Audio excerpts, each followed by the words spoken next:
মহল্লা, নাম তার রসুলপুর। সেখানে দারিদ্র্যের মাঝেও আছে ভালোবাসা, বিশ্বাস আর হাসি খুশি জীবন। সে মহল্লায় থাকে রহমান মিয়া নামক এক গরিব লোক এবং তার স্ত্রী সালমা বেগম আর ছোট্ট মেয়ে জান্নাতুল। কি রে বকুল, খাচ্ছিস না কেন? শুধু ম্যামে করছিস। এই ঘাসটা কি তোর পছন্দ না নাকি বলতো? দেখ, আমি নিজ হাতে তুলেছি এসব ঘাস, একটুখানি মুখে দিয়ে দেখ, তা না হলে কিন্তু আমি রাগ করবো। দেখেছো পাগলি মেয়েটার কাণ্ড, সারাক্ষণ ওই ছাগলের পেছনে পড়ে থাকে, স্কুলেও যায় না ঠিক মতো। ছাগলের সাথে কি সব আজে বাজে কথা বলে সারাক্ষণ। ছাগল কি মানুষের কথা বুঝতে পারে? যাই, ওকে গিয়ে বলি তাড়াতাড়ি স্কুলে যেতে। এরপর সালমা টিপ টিপ পায়ে চলে গেল জান্নাতুলের কাছে আর গিয়ে বলল, কি রে মা, তুই এখনো বকুলকে খাওয়াচ্ছিস? বকুলের সাথে কথা বলছিস যে? স্কুলে যাবি কখন মা? মা, স্কুলের আরো আধা ঘন্টা সময় আছে, বকুলকে খাইয়েই আমি চলে যাব। কিন্তু দেখো না মা, বকুল তো আজ ঘাস খেতেই যাচ্ছে না, শুধু ম্যামা করছে। মনে হচ্ছে ওর শরীরটা একদম ভালো না, ওকে অসুস্থ লাগছে। তুমি একটু খেয়াল রেখো, আমি ওকে এখানে রেখে স্কুলে যাচ্ছি। আচ্ছা ঠিক আছে মা, আমি খেয়াল রাখবো। তুই এখন স্কুলে যা তো, আর গড়িমসি করিস না। বকুল, তুই তাহলে থাক, আমি স্কুলে যাচ্ছি। স্কুল থেকে ফিরে এসে আবার আমাদের দেখা হবে, কেমন? হয়েছে রে মা, হয়েছে। আমি তো তোকে বললামই আমি বকুলের খেয়াল রাখবো। এখন তাড়াতাড়ি স্কুলে যা তো। এরপর জান্নাতুল সেখান থেকে চলে যায় আর রেডি হয়ে সে স্কুলের উদ্দেশ্যে রওনা করে। স্কুলে গেলে তার বান্ধবীরা সবাই তাকে খেপাতে থাকে। ম্যা ম্যা ওই দেখ দেখ, ছাগলের মা এসেছে। ম্যা ম্যা। তুই একদম ঠিক বলেছিস মিলি, ও তো ছাগল চড়াতে চড়াতে ছাগলের মাই হয়ে গেছে। সারাক্ষণ ছাগলের সাথে সময় কাটায় আর কি সব ফিস ফিস করে ছাগলের সাথে কথা বলে। ছাগলের একটা নামও দিয়েছে, বকুল। দারুণ হাস্যকর হয়েছে নামটা। তোমরা এভাবে বলছো কেন?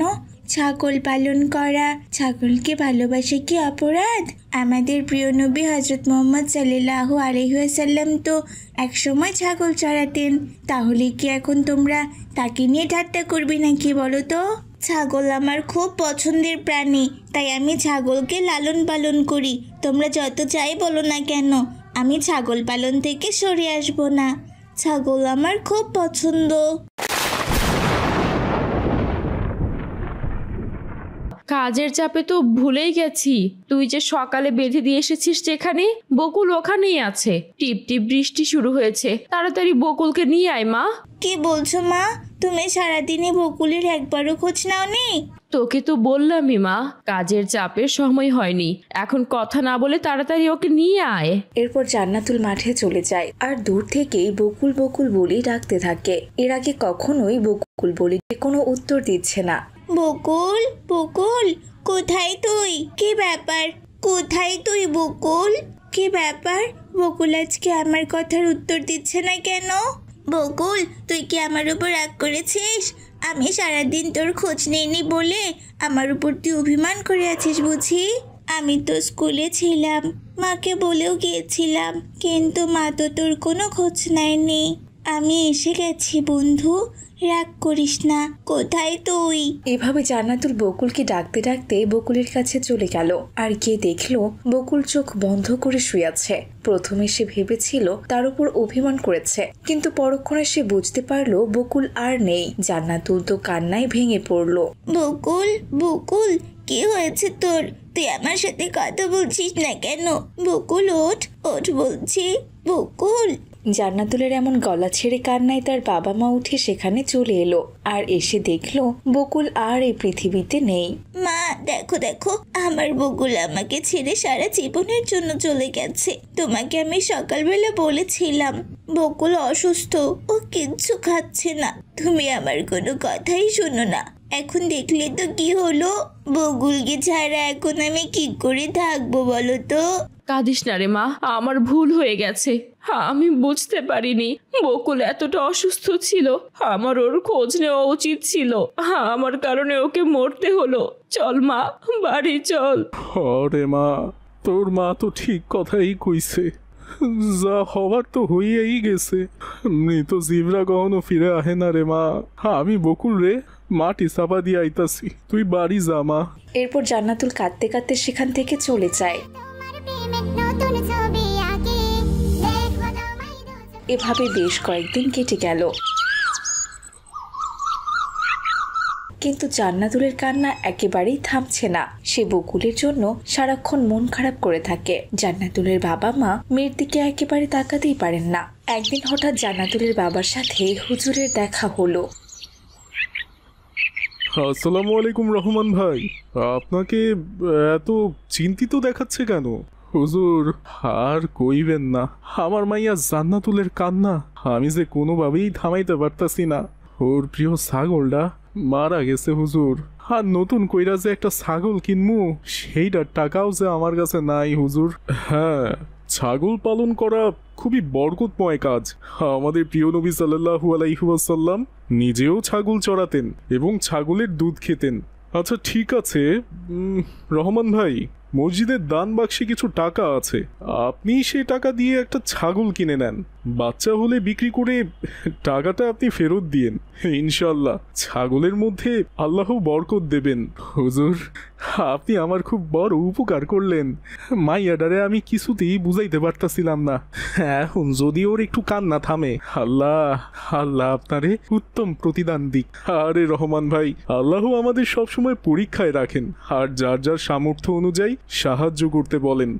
আপনি শুধু সত্য মন নিয়ে চেষ্টা করবেন, সেটাকেই আল্লাহ খুশি মনে দেখবেন। এরপর জান্নাতুলের বাবা হুজুরের কাছ থেকে টাকা নিয়ে জান্নাতুলকে সাথে করে বাজারে যায় ছাগল কিনতে। আব্বু, ওই সাদা ছাগলটা দেখো কত সুন্দর, ওর নাম কি? ওর নাম হইতাছে গিয়া বকুল, খুবই শান্ত আর বুদ্ধিমান ছাগল। কি বললেন? ওর নাম বকুল? বাবা, আমার ওই ছাগলটাই চাই। আমার ছাগলের নামও বকুল ছিল। আমি এই বকুলকে পেলে আমার আগের বকুলের কথা ভুলে যাব বাবা। ভাই একটু বেশি দাম পড়বো, কারণ ছাগলটাই একটা বিশেষ ছাগল। বাবা প্লিজ, এই বকুলটাকে নাও না। একটু দাম বেশি হলে তাতে কি সমস্যা? আল্লাহ চাইলে বরকত হবে। এরপর অনেক দর কষাকষি করে জান্নাতুলের বাবা ছাগলটিকে ৩,০০০ টাকায় কিনে নিল। এদিকে নতুন বকুল তাদের জীবনেও যেন নতুন আলো এনে দিল। জান্নাতুল নতুন বকুলকে পেয়ে খুব খুশি হলো। সে এত আনন্দিত হয়েছে যে খুশি যেন তার মনে ধরছেই না। সে বকুলকে নিয়ে সোজা ঘাস খাওয়াতে চলে গেল। বকুল, এই নে তোর জন্য মিষ্টি ঘাস এনেছি। তখন সেদিক দিয়ে মিলি, মাহাদি, রাদিয়া যাচ্ছিল খেলতে। তারা জান্নাতুলকে উদ্দেশ্য করে বলল, কিরে ছাগলের মা, আবার নতুন ছাগল পেয়েছিস নাকি তুই? হ্যাঁ, এটা আমার নতুন ছাগল। জানিস মিলি, এর নামও বকুল। আমি একে পেয়ে আমার পুরাতন বকুলের কথা ভুলে গেছি। হ্যাঁ হ্যাঁ, তুই তোর ওই বকুলকে নিয়েই থাক, তোর আর খেলাধুলা করতে হবে না। আমরা মাঠে যাচ্ছি খেলতে, আর তুই কি না ছাগলের ম্যামের ডাক শুনছিস। তোর ছাগলের মা হয়েই থাকতে হবে, তোর দ্বারা আর খেলা হবে না। আমি তাই করব। এই ছাগলে একদিন আমাদের অভাব দূর করবে ইনশাল্লাহ। তোরা দেখে নিস, আমাকে যতই অপমান করিস না কেন, সেদিন তোরাই আমার প্রশংসা করবি, এই আমি বলে দিলাম। হ্যাঁ, দেখা যাবে সেদিন কবে আসে। আজে বাজে কথা বলছে, পাগলি মেয়ে একটা। আরে ধুর, পাগলি বলছি কেন, ও তো ছাগলের মা। এভাবে মিলির সহপাঠীরা তাকে অপমান করে চলে গেল। সে জানে এই ছাগলই একদিন তার অভাব ঘুচাবে, তাদের সকল দুঃখ দুর্দশা মাটি চাপা দিবে। সে ছাগলের যত্ন আরো বাড়িয়ে দিল। আস্তে আস্তে বকুল প্রেগনেন্ট হয়ে গেল। দিন যায়, মাস যায়। একদিন বকুলের বাচ্চা প্রসবের সময় হলো। আলহামদুলিল্লাহ, একটা বাচ্চা জন্মেছে। জান্নাতুল দেখ মা, বাচ্চাটা কত সুন্দর দেখতে। ওহ সত্যি তাই, কত সুন্দর বাচ্চা। সাব্বাস বকুল। এভাবে একে একে দ্বিতীয়, তারপর তৃতীয়, চতুর্থ, এরপর এক এক করে 7টি বাচ্চার জন্ম হলো। আল্লাহু আকবার, আল্লাহু আকবার, আল্লাহু আকবার। আমাদের 7টা ছাগলের বাচ্চা হয়েছে। তাই তো দেখতাছি মা, এইটাই তো আল্লাহর রহমত। হুজুর ঠিকই কইছেন, আল্লাহ বরকত দেবেন। আল্লাহ এমন বরকত দিছেন যে আমাদের পরিবারের হৃদয় একদম ভরায়া দিছে। এরপর মহল্লার সবাই সে ছাগলকে দেখতে চলে এলো। হুজুরও সেখানে এলো। দেখো দেখো ভাইরা, এই ছাগল মসজিদের দানের টাকায় কেনা হয়েছিল। আল্লাহ কেমন রহমত দিয়েছেন ছাগলের মধ্যে, তিনি 7টি বাচ্চা দিয়েছেন। হ্যাঁ, আমাদের এখন খুব লজ্জা লাগছে। আমরা জান্নাতুলকে অপমান করে ছাগলের মা বলতাম। আমাদের ক্ষমা করো জান্নাতুল। হ্যাঁ মিলি, আল্লাহ সবাইকে ক্ষমা করতে ভালোবাসেন। তাহলে আমি ক্ষমা না করার কে বলো তো? এরপর জান্নাতুলের আদর যত্নে ছাগলগুলো দিন দিন বড় হয়ে যায়। ছোট্ট বন্ধুরা, তোমাদের কার কার বাড়িতে ছাগল আছে আর কার কার বাড়িতে ছাগল নেই তা অবশ্যই কমেন্ট করে জানাবে। আজ তাহলে এখানেই বিদায় নিচ্ছি বন্ধুরা, ভালো থেকো তোমরা।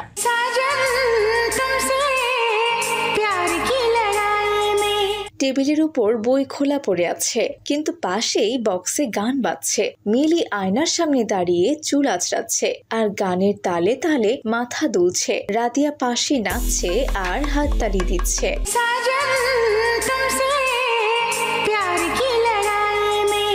আপু, তুমি কত সুন্দর গাও, একদম ইউটিউবের গায়িকাদের মতো। তোমার তো ভাইরাল হওয়া উচিত। ভাইরাল তো আমি একদিন হবই হব, দেখবি বড় হয়ে আমি খুবই নাম করব, বুঝেছিস?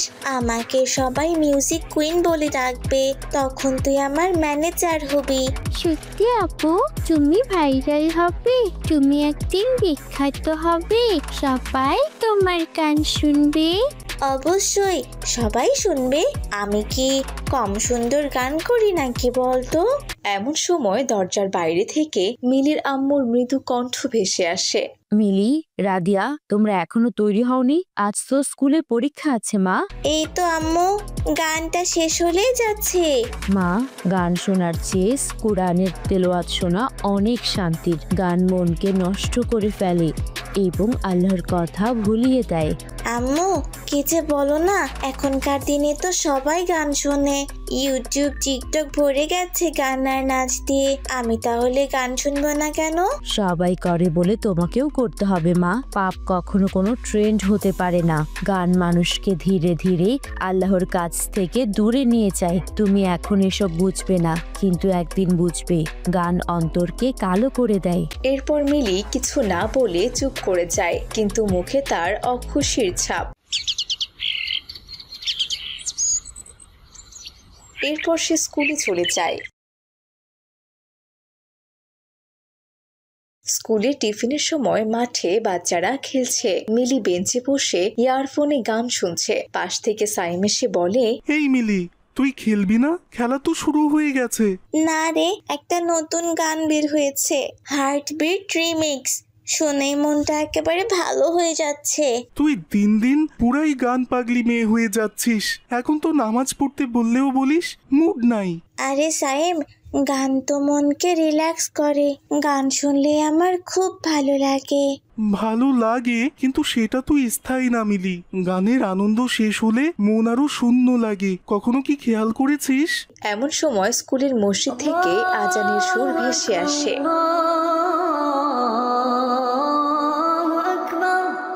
চল মিলি, নামাজ পড়ে আসি। আমাদের স্কুলের মেয়েদের আলাদা নামাজের ব্যবস্থা আছে। তাছাড়া হুজুরের আজকে ইসলাম শিক্ষা ক্লাসও আছে। হুজুর ক্লাসে এলে জিজ্ঞাসা করবে কে কে নামাজ পড়েছে। তুই যা, আমি নামাজ পড়বো না। হুজুরের যা বলার উনি নিজে এসে আমাকে বলবে। এরপর সাইম সেখান থেকে চলে যায়। মিলি আবারও তার গান শোনায় মন দেয়।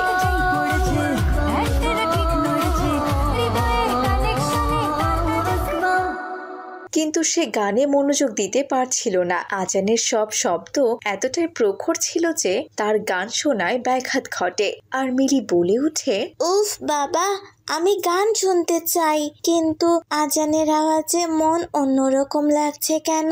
এমনি করে টিফিনের সময় পার হয়ে যায়। মিলি ক্লাসে চলে যায়। কিছুক্ষণ পরে ক্লাসে হুজুর আসে। বাচ্চারা, তোমরা কি জানো গান মানুষের হৃদয় থেকে আল্লাহর ভালোবাসা মুছে দেয়? রাসূল সাল্লাল্লাহু আলাইহি ওয়াসাল্লাম বলেছেন, যে ব্যক্তি পৃথিবীতে গান শুনে আনন্দ পায়, কিয়ামতের দিন তার কানে গলিত সীসা ঢালা হবে। হুজুর, গান শোনার এত ভয়ঙ্কর শাস্তি কেন? কারণ গান শয়তানের অস্ত্র।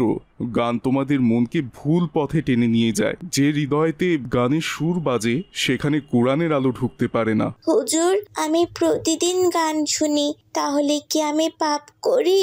হ্যাঁ বেটি, আল্লাহর দরজা সবসময় খোলা থাকে। তওবা করলে সব ক্ষমা হয়ে যায়। আজ থেকেই চেষ্টা করো কোরআনের সুরে মন ভরানোর, দেখবে আল্লাহ তোমাকে শান্তি দেবেন। হুজুর, আমি কখনো গান শুনি না, আর কখনো গান শুনবো না।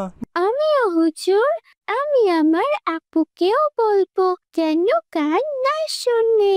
এরপর মিলির চোখ দিয়ে পানি চলে আসে। সে বুঝতে পারে সে এতদিন কত অন্যায় করেছে। তার মনে অনুশোচনা চলে আসে। এরপর বাড়ি ফিরে গিয়ে মিলি তার মোবাইলে থাকা সব গানগুলো মুছে ফেলে। ইউটিউবে সূরা রহমান চালু করে সে। ঘরে নরম আলো।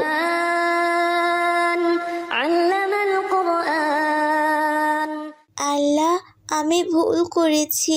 আমি ভেবেছিলাম গান আমাকে আনন্দ দেয়, কিন্তু এখন বুঝলাম আসল শান্তি, আসল প্রশান্তি শুধু তোমার কালামে আছে। এই সুরে আমার হৃদয় কেঁদে ওঠে, আবার শান্তিও পায়। হঠাৎ দরজা খুলে যায়। তার আম্মু ঘরে প্রবেশ করে। মা, তুই কাঁদছিস কেন রে? কিছু হয়েছে নাকি? না আম্মু, কিছু হয়নি। আজ আমি এক অদ্ভুত শান্তি পেয়েছি। আমি বুঝেছি গান নয়, কোরআনের সুরই আসল সুখ দেয়। আলহামদুলিল্লাহ, আজ আমার মেয়ে আল্লাহর পথে ফিরেছি। আল্লাহ তোকে হিদায়াত দিন মা। তোকে যেন আমি কখনো আবার দুনিয়ার মোহে হারিয়ে না ফেলি।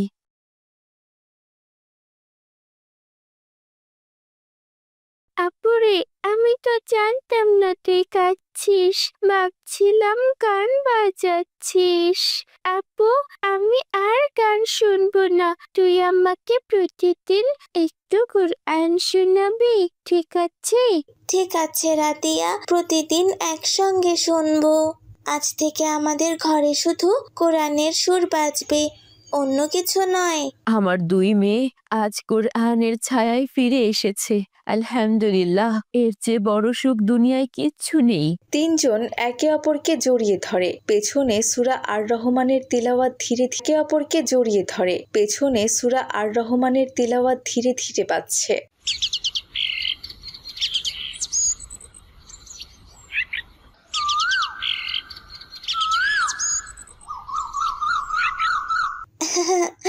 আপুরা, ভাইয়ারা, এই ছোট্ট বইটা নিন। নাম দেখেছেন তো? গান নয়, কোরআন শুনি। এই বইটাই আমাদের জীবনের পথ বদলে দিতে পারে। সত্যি, আগে আমরাও সারাদিন গান শুনতাম, কিন্তু এখন মনে হয় কোরআনের তিলাওয়াত শুনলেই মনটা শান্ত হয়ে যায়। তোমরা কি সত্যি সত্যি কোরআন শোনো? গান না শুনলে তোমার মন খারাপ লাগে না? না, আগে আমিও ভাবতাম গান না শুনলে জীবন হয়তো মজার হয় না, কিন্তু কোরআনের শব্দ একবার মন থেকে শুনে দেখো, বুঝেছো? গান মনেই থাকবে না। কোরআনের সুরেই আল্লাহর শান্তি আছে। মিলিকে আমি অনেক দিন ধরে চিনি। আগেও ক্লাসে সবসময় পপ গান গাইতো। এখন ওর নাম সবাই জানে, কোরআনের পাখি মিলি। একদিন রাতে ইউটিউবে একটা ইসলামিক ভিডিও দেখি, যেখানে বলা হয়েছিল যে কোরআন ভালোবাসে, আল্লাহ তাকে পৃথিবীতে জান্নাতের স্বাদ দেন। তখন থেকে সিদ্ধান্ত নেই আমি গান না শুনে কোরআন শুনবো। তারপর থেকে মিলি শুধু নিজের জীবনে বদলায়নি, আমাদেরও বদলে দিয়েছে। এখন আমরা তিনজন প্রতিদিন সকালে 10 মিনিট কোরআন তিলাওয়াত শুনি স্কুলে আসার আগে। বন্ধুরা, তোমরাও চেষ্টা করে দেখো। গান আমাদের কানে ঢুকে মনকে দূষিত করে, কিন্তু কোরআন আমাদের মনকে পরিষ্কার করে দেয়। তাহলে আমরাও এই বইটা নেব, আম্মুকে আর ছোট ভাইকেও দেব, যেন ওরাও শোনে।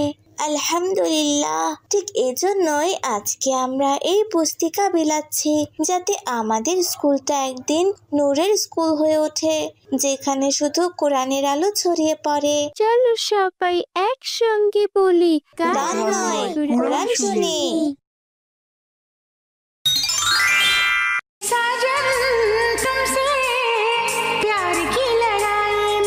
টেবিলের উপর বই খোলা পড়ে আছে, কিন্তু পাশেই বক্সে গান বাজছে। মিলি আয়নার সামনে দাঁড়িয়ে চুল আঁচড়াচ্ছে আর গানের তালে তালে মাথা দুলছে। রাদিয়া পাশে নাচছে আর হাততালি দিচ্ছে।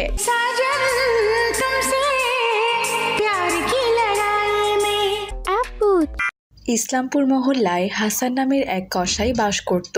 তার দোকানটা খুব ছোট হলেও মানুষের কাছে সে ছিল সত্যবাদী ও বিশ্বস্ত একজন মানুষ। কিন্তু বর্তমান সময়টা তার একদমই ভালো যাচ্ছিল না। তার দোকানে বিক্রি একদমই কমে গিয়েছে। এই যে শোনো, আমি তোমাকে কতবার বলেছি একটু চালাক হও। সবাই এখন পানি মিশিয়ে গোস্ত বিক্রি করে, এতে গোস্তের ওজন বাড়ে। তুমি শুধু নামাজ আর সততার পিছনেই পড়ে থাকো। এতে কি ঘর সংসার চলবে নাকি বলো তো? হালিমা, দুনিয়া যদি আজ আমাকে না চিনে তাতে ক্ষতি নেই আমার, কিন্তু আল্লাহ যদি রাগ করেন তাহলে এই দুনিয়াও আমাকে বাঁচাতে পারবে না। হয়েছে আমার যত জ্বালা, সব কথাই কোরআন আর কোরআন। একবার ভেবে দেখো, মেয়েটা বড় হচ্ছে, ঘরে কোনো কিছু নেই, গোস্তে একটু পানি মেশালে কি এমন ক্ষতি হবে? সবাই তো এমনটা করে নাকি? সবাই করে বলে আমিও করব না।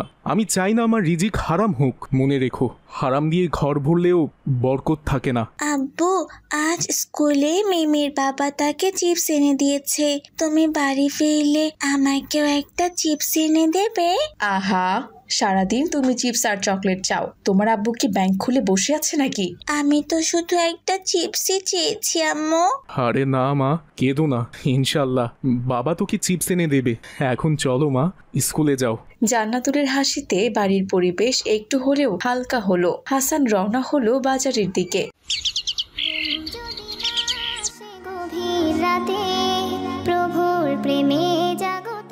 ভাই, 1 কেজি গোস্ত কত টাকা?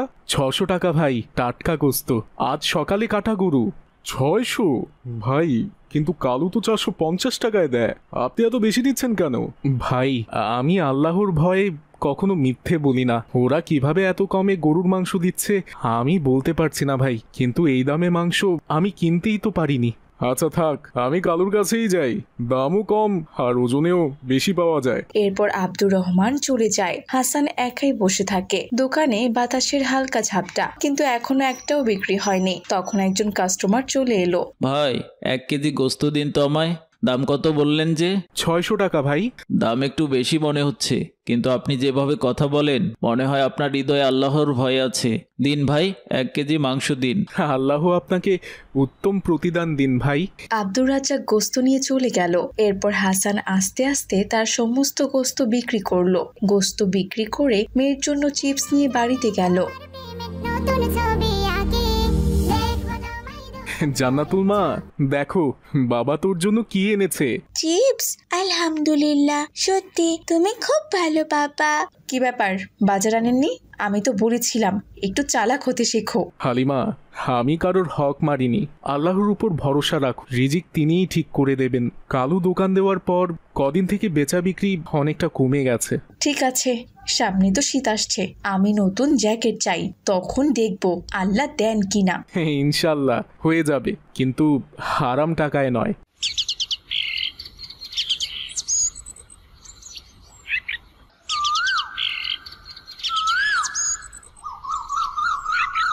পরদিন দুপুরে বাজারে হইচই শুরু হলো। পুলিশ এসে কালুর দোকানে হাজির।